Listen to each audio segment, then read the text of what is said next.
योगिनी लीला। स्थान है बरसाने का सरोवर। समय है सायंकाल। संध्या होने में 2 घड़ी की देर है। संध्याकालीन सूर्य की किरणें सरोवर के जल पर पड़ रही हैं। सरोवर का जल झलमल झलमल कर रहा है। मणि में सुंदर घाट पर गोपियां अपने कलशों में जल भर रही हैं। कुछ जल भरकर लौट रही हैं और कुछ जल भरने के लिए आ रही हैं। वृषभानुनंदिनी श्री राधा अपने पार्श्व में सोने का कलसा दबाए मंद मंद गति से आ रही हैं। दाहिनी ओर श्री ललिता और बाईं ओर श्री विशाखा हैं। दोनों ही श्री राधा की भांति अपने अपने पार्श्व में सोने का कलसा लिए हुए हैं। श्री राधा के पीछे और भी सखियां कलसा लिए हुए हैं। श्री राधा चलती हैं, फिर रुक जाती हैं और फिर चलती हैं। इस प्रकार रुकती चलती हुई घाट पर आकर खड़ी हो जाती हैं। घाट से कुछ दूर हटकर पश्चिम की ओर कुछ भीड़ लग रही है। कुछ ग्वाल बाल एवं सिर पर कलसे रखी हुई कुछ गोपियां गोलाकार खड़ी हैं। श्री राधा की दृष्टि उसी ओर जाती है। राधा कौतूहल भरे स्वर में, ललिते, देख कर आ, यह कैसी भीड़ है। ललिता जाती हैं। कुछ देर वहां ठहरकर फिर दौड़कर वापस आती हैं। समूचा शरीर पसीने से लथपथ हो जाता है। ललिता, क्या बताऊं राधे, राधे तू चल। अरे क्या बताऊं। राधा, क्यों, क्या बात है। ललिता, राधे क्या बताऊं। कलेजे पर हाथ रखकर, एक ऐसी सुंदर योगिनी आई है, इतनी सुंदर कि बस देखते ही रह जाओ, ऐसा मन करता है। राधा कुछ अनमनी सी होकर, तो। ललिता राधा का हाथ पकड़कर, तनिक चल तो सही, कल से फिर भर लेंगे। श्री ललिता राधा का हाथ पकड़े भीड़ के पास आती हैं। भीड़ की गोपियां श्री विश्वानु राजा की लाडली को खड़ी देखकर सामने से हटकर उन्हें आगे स्थान दे देती हैं। श्री राधा ललिता आदि अब भीड़ के बीच में आ जाती हैं और देखती हैं कि सरोवर के घाट की सबसे ऊपर की सीढ़ी पर बैठी हुई एक योगिनी अत्यंत मधुर स्वर में गा रही है। तानपुरे के स्वर में स्वर मिलाकर अचेत सी होकर गा रही है। योगिनी की आंखें मुदी हुई हैं। ऐसा प्रतीत हो रहा है मानो योगिनी समाधिस्थ होने जा रही है। योगिनी सांवली है, आयु 14 वर्ष की है। ललाट पर विभूति रमा रखी है, पर विभूति के अंतराल से अनोखा लावण्य, अनुपम सौंदर्य झर रहा है। योगिनी तानपुरे पर गाते हुए, पिया तो ही नैनन ही में राखूं, तेरे एक रोम की छवि पर जगत बार सतनाखूं। श्री राधा काठ की पुतली सी खड़ी रहकर पद सुनती हैं। योगिनी तानपुरे पर बार बार दोहराते हुए, नैनन ही में राखूं, पिया तो ही नैनन ही में राखूं, मानो पुनः चेतनता हो आई हो, ऐसी मुद्रा धारण करके श्री राधा भीड़ से बाहर निकल आती हैं तथा कुछ दूर पर घाट पर लगी हुई मेहंदी की झाड़ियों से सटकर बैठ जाती हैं, पर दृष्टि योगिनी की ओर लगी है। ललिता विशाखा आदि वहीं आकर बैठ जाती हैं। राधा भर्राए हुए स्वर में, ललिते, यह योगिनी होकर ऐसा भजन क्यों गाती है। ललिता, कैसा भजन। राधा कुछ खींची सी होकर, अरे क्या सुन नहीं रही है। ललिता कुछ मुस्कुराकर, अब समझी। राधा, तो बताओ क्यों गाती है। सचमुच ललिते, तू ही देख, इतना रूप, ऐसा सौंदर्य, उस पर ऐसा भजन, योग कैसे निभेगा। योगिनी अत्यंत मधुर स्वर में आलाप करती हुई, पिया तो ही नैनन ही में राखूं। श्री राधा फिर अन्य मनस्क सी होकर एक बार ललिता की ओर देखती हैं। ललिता कुछ हंसती हुई, तू तो भोली है। अरे इसे निर्गुण भजन कहते हैं, वैरागी साधु गाया करते हैं। योगिनी उच्च स्वर से गाते हुए, भेंटू सकल अंग सावल को। श्री राधा के मुख पर पसीने के बिंदु झलकने लगते हैं। सारा शरीर कांप जाता है। ललिता उन्हें पकड़ लेती हैं। ललिता आंचल से श्री राधा के मुख को पोंछती हुई अत्यंत प्रेम भरे स्वर में, बावली सखी, इस योगिनी का सांवला तुम्हारा श्याम सुंदर नहीं है। योगिनी पिया सांवल कह कहकर, पिया सांवल के गीत गा गाकर अपने ब्रह्म की ज्योति का ध्यान करती है, समझी। श्री राधा चुपचाप भजन सुनती हैं। थोड़ी देर बाद योगिनी का भजन समाप्त हो जाता है। वह तानपुरा धीरे से कंधे पर रखकर आंखें मूंदे हुए इस प्रकार से बैठ जाती हैं मानो समाधिस्थ हो गई हो। राधा, ललिते, पता नहीं क्यों योगिनी मुझे बड़ी प्यारी लग रही है। इसकी ओर मेरा मन बरबस खींचता चला जा रहा है। तू पूछ तो सही कि ये कहाँ रहती है। ललिता हंसकर, क्यों, योगिनी बनेगी क्या।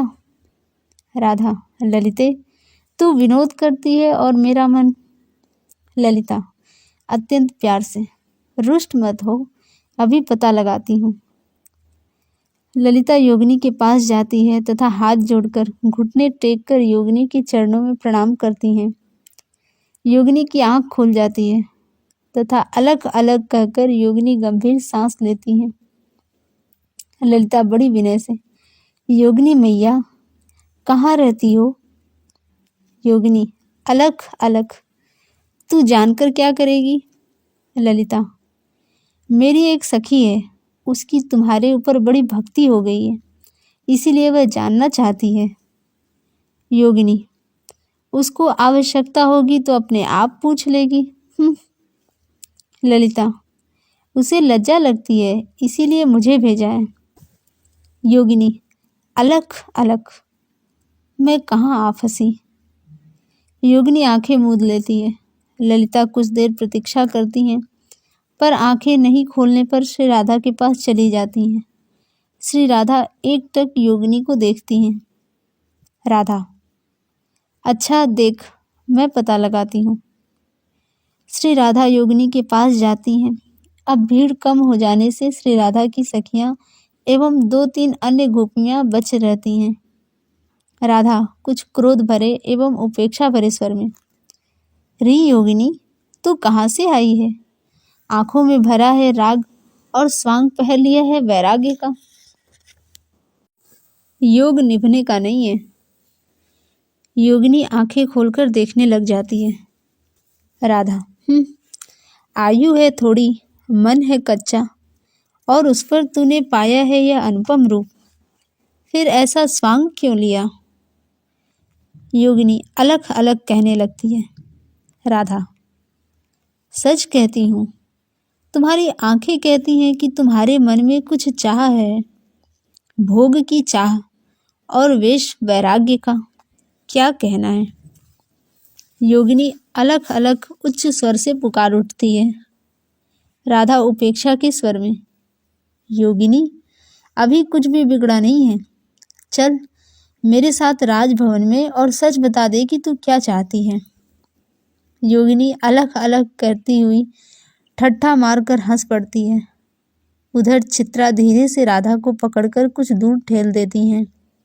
चित्रा राधा के कान के पास मुंह ले जाकर उसे और बोलने के लिए मना करके फिर योगिनी से, योगिनी मैया, मेरी यह सखी बड़ी चंचल है, पर हृदय की बड़ी सरल है, बुरा मत मानना मैया। योगिनी हंसती हुई, अलग अलग, वृषभानु राजा की लाडली हैं, भला मन में अभिमान क्यों न रहे, राजपुत्री हैं, इसीलिए योगिनी की परीक्षा लेती हैं, योगिनी से विनोद करती हैं, योगिनी को भोग का लालच देती हैं। श्री राधा हंसती हुई योगिनी के पास फिर चली जाती हैं और पास में बैठकर अत्यंत प्रेम से उसके एक हाथ को पकड़ लेती हैं। योगिनी एक बार कांप जाती है। राधा हंसकर, योगिनी, तू रुष्ट हो गई क्या। योगिनी अलग अलग, योगिनी भी कहीं रुष्ट होती है। राधा साहस भरे स्वर में, योगिनी, सचमुच तो मुझे बड़ी प्यारी लग रही है, इसीलिए विनोद कर बैठी। योगिनी हंसकर, अलग अलग, विनोद करने से तुझे सुख मिला और क्या चाहिए। राधा उत्साह भरे स्वर में, तू मेरी एक प्रार्थना स्वीकार करेगी। योगिनी, बोलो। राधा आशा भरे स्वर में, तू मेरे साथ मेरे राजभवन में चल। योगिनी ठट्ठा मारकर हंस पड़ती है। राधा, क्यों? हंसी क्यों? योगिनी, अलख अलख, तू हंसने की बात करे तो मैं हंसू नहीं? राधा, क्यों? मेरे राजभवन चलने में क्या कोई पाप है? योगिनी अत्यधिक हंसती हुई, अलख अलख, भला तू ठहरी राजपुत्री और मैं हूं योगिनी, मेरा तेरा क्या संबंध? हा हा। राधा उदासी होकर, देख साँझ हो चली है, तू कहीं भी तो रात बिताएगी ही। योगिनी, रात तो बिताऊंगी ही, पर वन में, राजभवन में क्यों जाऊं? ललिता योगिनी के पास जाकर बैठ जाती हैं। ललिता, योगिनी मैया, मैंने सुना है कि भगवान भक्तों की चाह रखते हैं। तुम योगिनी हो, भगवान में मिल चुकी हो, फिर तुम्हें भी तो मेरी सखी की प्रार्थना सुननी ही चाहिए। योगिनी, अलख अलख, तुम लोग भोली हो। देखो, मैं योगिनी हूँ, मुझे आसन स्थिर करना है, मन का संयम करना है, इसीलिए वन फल खाकर प्राण धारण करना है। मैंने संसार छोड़ दिया है और तुम कहती हो कि राजभवन में चलो। भला ऐसी भी प्रार्थना मानी जाती है? राधा, योगिनी, क्यों झूठ मूठ बातें बनाती है? अच्छा सच बता, क्या कभी तू राजभवन में नहीं ठहरी है? योगिनी कुछ गंभीर होकर, ठहरी क्यों नहीं हूँ, बहुत बार ठहरी हूँ। राधा, तो कुछ दिन मेरे यहाँ भी ठहरने में तेरा क्या बिगड़ जाएगा? योगिनी, अलख अलख, क्या बताऊं? राधा प्रेम से हाथ को फिर पकड़कर, हाँ हाँ निसंकोच बता दे, क्यों नहीं चलना चाहती? योगिनी, अलख अलख, कहाँ आकर फंस गई? राधा, योगिनी, मेरा हृदय तुम्हें देखकर उमड़ा आ रहा है। तुम्हें मेरी शपथ, चलने में जो अड़चन हो वह बता दे, मैं दूर कर दूंगी। योगिनी, अलख अलख। राधा, तुम्हें बताना पड़ेगा, आज बिना बताए मैं तुमको छोड़ने वाली नहीं हूँ। योगिनी हंसकर धीरे धीरे गुनगुनाती हुई, भोजन भूखी हो नहीं, मन न वासना और, प्रीति सहित आदर जहाँ, हम विलिमय तिहि ठौर। राधा आशा भरे स्वर में, तो एक बार चल वहाँ, अनादर हो तो लौट आना। योगिनी, अलख अलख, कहाँ आकर फंस गई?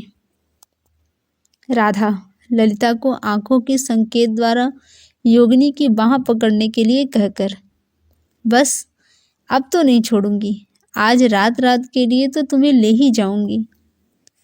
ललिता योगिनी की बाह पकड़ लेती हैं। योगिनी ऐसी मुद्रा बनाती हैं मानो वह बहुत असमंजस में पड़ गई हो, किंतु तुरंत हाथ छुड़ाकर कहने लगती हैं, योगिनी देखो, तुम लोग समझती नहीं, इस प्रकार हमारी साधना चौपट करोगी क्या? राधा, चल चल, साधना की बातें बनाती हो, साधना की आड़ में बहकाना चाहती हो, मैं तेरी सब बातें समझ रही हूँ। योगिनी, देखो वृषभानु लाडली, आज नहीं कल, वचन देती हूँ कल आऊंगी। राधा, मैं तो छोड़ने की नहीं, पता नहीं तू भाग जाएगी तो, कल का क्या भरोसा। योगिनी, वचन देकर नहीं भागूंगी। श्री राधा उदास सी हो जाती हैं, निराशा भरे स्वर में ललिता के कान में कुछ कहकर बैठ जाती हैं। ललिता, योगिनी मैया, तुम्हारा हृदय इतना कठोर क्यों है? भगवान को पाने के बाद भी क्या साधना करनी पड़ती है? क्यों हम लोगों की वंचना करती हो? योगिनी कुछ लजाई सी होकर, देखो तुम लोग अभी बच्ची हो, सब बातें समझ ही नहीं सकती। राधा उदास सी होकर, समझती नहीं ठीक, पर यह ठीक जानती हूँ कि इस समय तुम केवल बड़ी बड़ी बातें बना रही हो। योगिनी श्री राधा को प्रसन्न करने की मुद्रा में। बृषभानु लाडली, देखो, खींचो मत। हम योगिनियों को लोक संग्रह देखना पड़ता है। थोड़ी देर के लिए मान लो मेरा कुछ नहीं बिगड़ेगा, पर यदि मेरी देखा देखी और भी अल्प आयु वाली योगिनियां राजभवनों में जाकर तुम्हारी जैसी हठीलियों की सेवा स्वीकार करने लग जावें, तब तो अनर्थ हो जाएगा ना। क्यों, तुम ही सोचो। श्री राधा कुछ नहीं बोलती। योगिनी, क्यों, रुष्ट हो गई क्या? राधा, योगिनी, रुष्ट होने की बात नहीं है। तुम्हें मैंने आज पहले पहल देखा है, पर मेरा मन बरबस तुम्हारी ओर खिंच गया है। तुम्हें घर ले चलने की बड़ी लालसा होती है, इसी से कहती हूँ। योगिनी ऐसी मुद्रा बनाती है मानो विचार में पड़ गई हो। ललिता, योगिनी मैया, मेरी प्रार्थना मान लो। सच कहती हूँ, मेरी सखी जैसी सरल हृदय की दासी की सेवा तुम्हें जीवन में न मिली होगी न मिलेगी। योगिनी, अलग अलग, चलो क्या करें, तुम लोगों जैसी ना समझो को प्रसन्न करना ही पड़ेगा। श्री राधा आनंद में भरकर योगिनी का कंधा पकड़कर चलती हैं। मुख्य द्वार से न जाकर अपने उद्यान के द्वार से अपने शयनागार में पहुंचती हैं। वहां अत्यंत आदर से योगिनी को अपने सोने के पलंग पर बैठाती हैं। बैठाकर इस प्रकार देखती हैं मानो योगिनी के रूप को पी जाना चाहती हूँ। राधा, योगिनी, आज तक मैं जानती थी जगत में एक ही सुंदर है, पर ठीक वैसी सुंदरता तुमने कहाँ से पाली? योगिनी, एक बात। योगिनी आंख मूंद लेती है। राधा ललिता से धीरे धीरे, ललिते, योगिनी का अतिथि सत्कार कैसे होता है यह तो मैं नहीं जानती, पर अब क्या होगा? विशाखा धीरे से, कोई चिंता नहीं, मैं जानती हूँ। उस दिन नारद बाबा आए थे, कीर्ति मैया ने जैसे जैसे किया था वह सब मैंने देखा था, वैसे ही कर दूंगी। अरे वे योगी थे, यह योगिनी है, बात तो एक ही है। श्री राधा प्रसन्न हो जाती हैं और विशाखा के कान में कुछ कहती हैं। विशाखा धीरे से, मैं जैसे जैसे कहूँ वैसे वैसे करती चली जा। विशाखा बहुत ही सुंदर सोने की परात लाती हैं। ललिता अपने एक हाथ में सुंदर वस्त्र लेकर खड़ी हो जाती हैं। चित्रा स्वर्ण कलश लेकर जल देने की मुद्रा में खड़ी हो जाती हैं। विशाखा, योगिनी मैया, चरण धोने की आज्ञा देकर हम लोगों को कृतार्थ करो। योगिनी अलग अलग कहती हुई चरणों को परात में रख देती है। विशाखा श्री राधा से धीरे धीरे, तू यह कह कि आज हम लोग कृतार्थ हो गई। राधा, योगिनी, आज हम लोग कृतार्थ हो गई। योगिनी अलग अलग। चरण धोए जाते हैं। वस्त्र से पोंछकर श्री राधा अकस्मात कुछ कांप सी जाती हैं और आश्चर्य भरी दृष्टि से चरणों के तलवे की ओर देखने लगती हैं। इतने में चित्रा सोने के गिलास में शरबत लाकर श्री राधा के हाथ में पकड़ा देती हैं। विशाखा के संकेत के अनुसार श्री राधा शरबत के गिलास को योगिनी के होठों से लगाना चाहती हैं। योगिनी कुछ लजाई हुई सी, बृषभानु लाडली, रुष्ट न हो तो एक बात कहूँ? राधा, कहो। योगिनी, बड़ा संकोच होता है, पर कहे बिना काम भी नहीं चलता। राधा, बता, संकोच क्या है? योगिनी, तुम लोगों ने सुना होगा, जिस प्रकार का अन्न खाया जाता है वैसी बुद्धि बनती है। यहाँ तक कि परोसने वाले के मन में जो विचार होता है उसके परमाणु का भी प्रभाव पड़ता है। राधा, तो?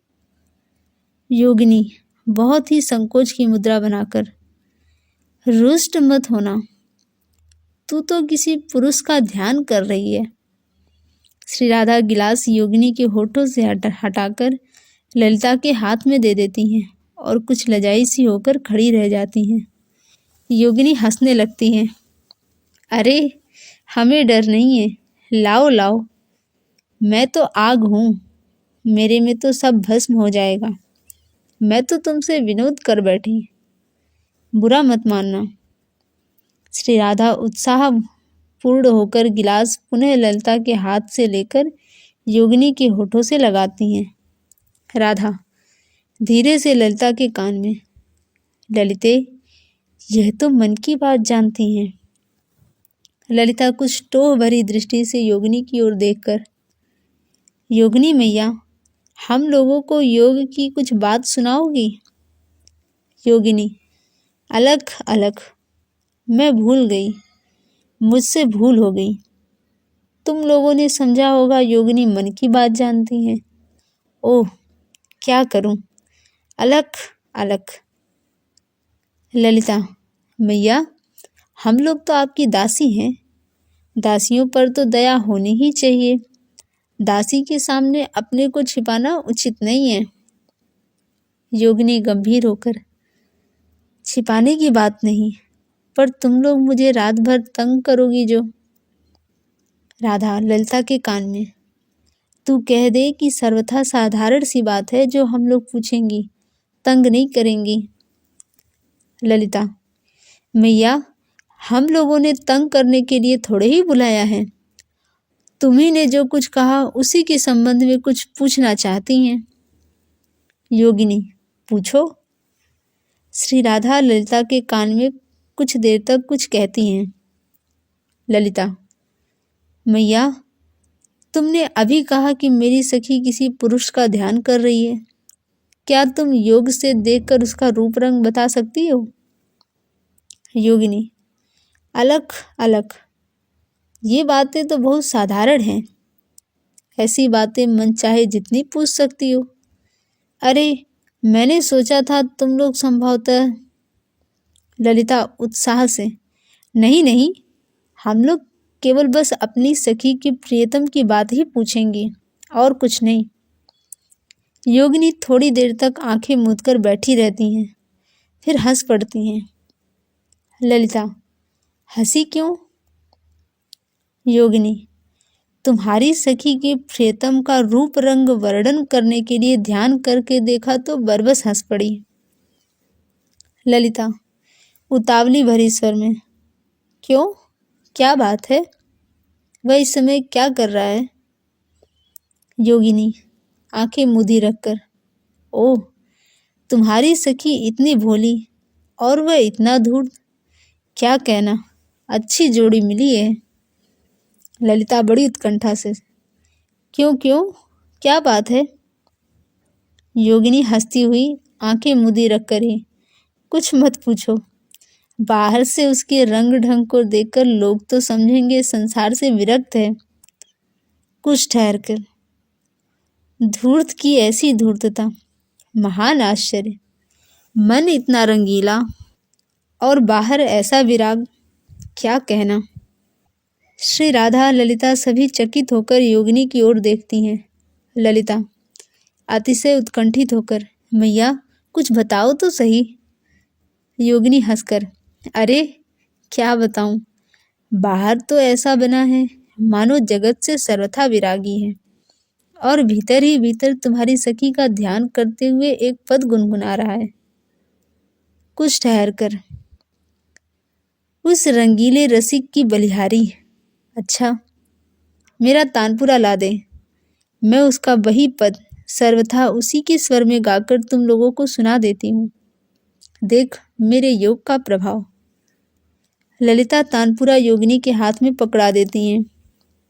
योगिनी गाने लगती है, तू मुख चंद्र चकोर मेरे नैना, अति आरत अनुरागी लंपट, भूल गई गति पलहु लगे ना, अर बरात मिलबे को निस दिन, मिले ही रहत मनु कबहु मिले ना, भगवत रसिक रसिक की बातें, रसिक बिना को समझ ही सके ना, तू मुख चंद चकोर मेरे नैना। गाते गाते योगिनी चेतना शून्य होकर गिर पड़ती है। श्री राधा घबरा जाती हैं।